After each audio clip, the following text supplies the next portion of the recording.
Kryetari i Prizrenit, Shaqir Tutaj, është përfshirë në një debat të pakëndshëm të premten. Gjithçka nisi kur një qytetar e ofendoi kryetarin në rrjetin social Facebook. Qyre gjenozën, qyre mëre gjenozën. Në vend që të injoroj fyrjen, kryetari Tutaj zgjodhi t'i përgjigjej atij duke përdorur një gjuhë po kaq të ashpër.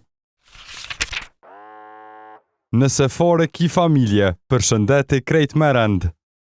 Selamin e njëjtë e mori edhe nga qytetari, me komentin e të cilit u përmbyll përplasja.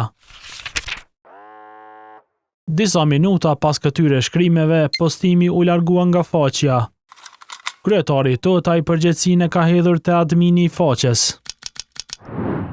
Për ironi, postimi i tij, që u bë moll sherri, fliste për suksesin e lëvizjes vetëvendosje dhe kryeministrit Kurti, i cili sipas Prizrenasit vjen nga komunikimi toksik, linçimi e gjuha e urrëties.